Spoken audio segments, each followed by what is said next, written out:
What's Buste Posey's philosophy? Who's he going to hire? Who's in his inner circle? All right, let's head out to the River Islands guest line. All guests on 95.7 The Game appear on the River Islands guest line. Isn't it time for you to discover the islands? River Islands in Lathrop. Let's welcome in Bobby Evans, former San Francisco Giants general manager and a World Series champion executive. Bobby, thank you so much for joining us. Really appreciate it. No, great to be with you guys. It's a great day for Giant fans and front office and the organization as a whole. Just awesome news, and enjoyed the press conference, and I think Buster did a great job. Yeah, and let me ask you this. What's going to be maybe the first or the biggest thing that he's going to learn, taking a page out of, obviously, your book when you were the general manager of the San Francisco Giants? What's he got to figure out first? Well, there's a lot of relationships out there that, in the front offices of other clubs that, are new to him, and many of which will be new to him. So really trying to understand each guy, each front office, to make sure as you're talking to them, you can understand, where their needs are and where they're coming from. And if you're making deals, you need to know, who's playing you and who's shooting you straight. And he'll figure that out pretty quickly, but that'll be one of the first things he deals with. Next will be the agents. I mean, the agents, there's a lot of good agents out there, but there's a lot of different kind of styles, and you're going to have to figure out, how to work with people who never got a chance to represent you, and maybe even competed to sign you out of high school or out of college, and now you're having to negotiate against them or with them to try to bring in a player. And so he'll have to learn a lot of new faces, a lot of new names, a lot of new styles between agents and clubs. I think that'll be one of the first things that he'll see as he takes on the saddle of this role. Yeah, Bobby, always a pleasure to talk to you. I'm excited, but I got more excited when I found out Buster was actually going to be the president of baseball operations. Can you share with us, from what you know, working with Buster, what part of his personality is going to make him successful in this role? He's a competitor, and he's driven, and he's hardworking, and he understands the game. He understands the nuances in a clubhouse. He understands, what it means to have an edge when you walk on the field. And he also is a huge supporter of the organization, and he's a Giant through and through. And I think that passion, for the game, his own on-field experience, as well as, there's no doubt for a second, all of us in the front office at different times worked with Buster, thinking through decisions that we were making back in, during his tenure, and even in the minor leagues, going back to when we signed him in 2008. I mean, he's got a plethora of experience, which I think will bring a lot to the table when it comes to player development. It'll come a lot to the table in terms of how to navigate a 40-man roster. He'll have a great feel for being able to navigate how to work with a player who's in that up and down situation. He's just got a great feel overall, and I think nobody was more prepared when they went out to the field than Buster. So he's going to have a very good eye on what our guys are doing to prepare both offensively and defensively and on the pitching side. So there's so much that Buster already has that will make this job, that much easier. But then the hard parts will be new, but, he'll pick it up quickly. Bobby Evans joining us on 95.7 The Game, former San Francisco Giants general manager. One of the things that obviously is a talking point when it comes to Buste Posey is, well, he's a former player. He's got, he's got those connections, and he can walk into a clubhouse and look at these guys eye to eye. I'm looking at the previous people in charge, and it's, Brian Sabian, yourself, Farhan. You guys weren't big league ball players. Did you ever feel like you were at a disadvantage being in charge because you weren't a player?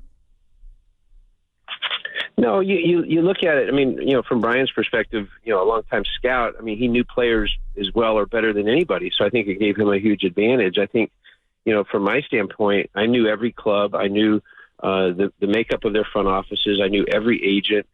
From the guys that we dealt with in the draft to the guys we dealt with as minor league free agents, major league free agents, arbitration. So we had our own advantages, and we used those things to our advantage that helped us navigate the baseball decisions and the baseball competition. And so I think that as a player, though, it does bring some distinct advantages as well. And as I've talked a little bit about, especially when you're working with your manager and you're working in the clubhouse with players and game prep. Bobby, let me ask you this, because the Giants it's no secret under Farhan were in on a lot of free agents, but unfortunately they couldn't solidify the deal.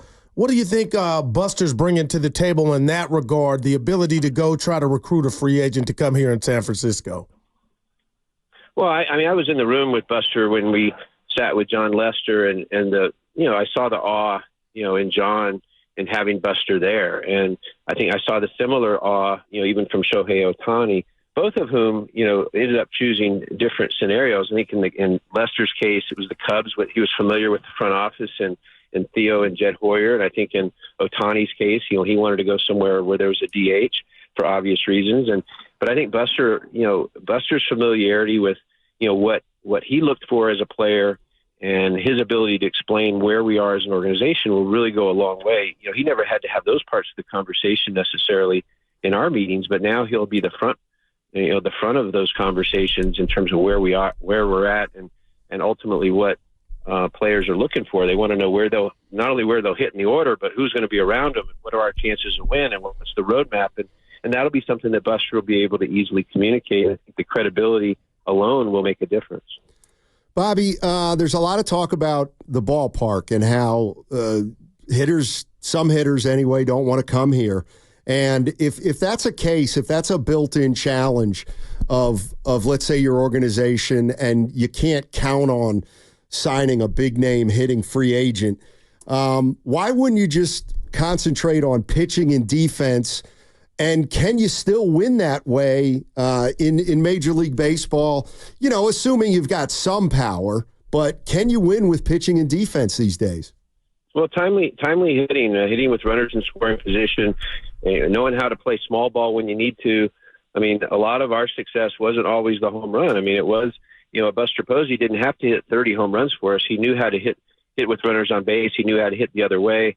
I mean, we looked for those kind of hitters oftentimes in the draft, oftentimes in a Scudero or a Freddie Sanchez or other guys who could come to our club at the trade deadline.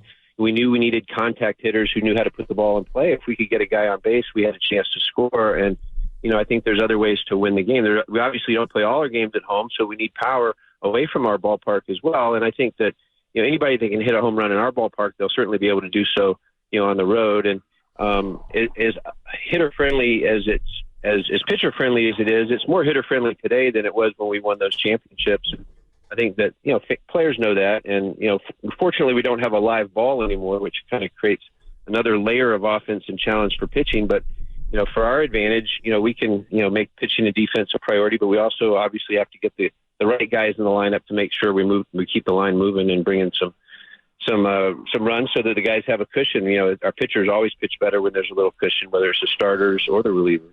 Bobby, in today's presser, the word, and I found it interesting, identity came up. And I thought to myself, you know what? I want to ask Bobby that. Do you feel like this version of the Giants have an identity? Because they had one when you were with them. And if they don't, how long does that take to develop one? I think just alone today, a new identity begins. I mean, when you have a legend of the franchise running the franchise or running the baseball ops of the franchise, I mean, it totally has a different feel to it. I think, around the ballpark, around the city, or on the radio or on social media, you can see already a different response from fans. And this is the beginning of Mr. Posey era 2, because he had the previous era when he was on the field. Now he got the era 2 where he's in the front office. And I think it'll be easy to see, the imprint of Buster in a short time. And then as we get into spring training and the start of the season, you'll continue to see his imprint as he builds this roster, as he builds this front office, as he makes decisions, as he communicates on behalf of the franchise, as he communicates to the front office, communicates to the players.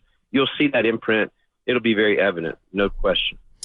Bobby, let me ask you this, because sometimes things happen with pro teams, and I always wonder, if it makes a ripple inside the organization. And, I'm just thinking about Brandon Ayuk in San Francisco on Friday, wore the wrong shorts, and it became something that was public, and then everybody discusses it, and we try to figure out if it's a big deal or not. Can you give us any perspective on if it was unusual that Blake Snell just said, you know what, I'm not going to pitch on Saturday because we're not playing a playoff team, and it's somewhat meaningless. Is it fair to say that could rub some people the wrong way inside the organization? Yeah, potentially, but I think that for the most part, in the front office, we know when guys are going out in free agency, there's really, outside of extraordinary circumstances, you really understand in advance that they don't need to pitch in a certain finish of the season in this case, and even in a Logan Webb case, I don't know if he was slated for Sunday or not, but I mean, you want to finish the year healthy. Why take any further chances, with a guy who's a core to your rotation in Logan's case or in Snell's case, going out into free agency? It's not uncommon. It's unusual for the player to speak up. Usually, it's probably already done behind closed doors. Maybe it was or wasn't in this case, but often it is, and it wouldn't rub me the wrong way in the front office. I think that as a guy going out into free agency, you got to respect that. There's a lot on the line for him. Yeah, and you know what? He's probably a free agent they might want to re-sign. So I guess you got to play that way. Thanks, Bobby. Appreciate it. Really a lot, man. All right. Talk to you guys.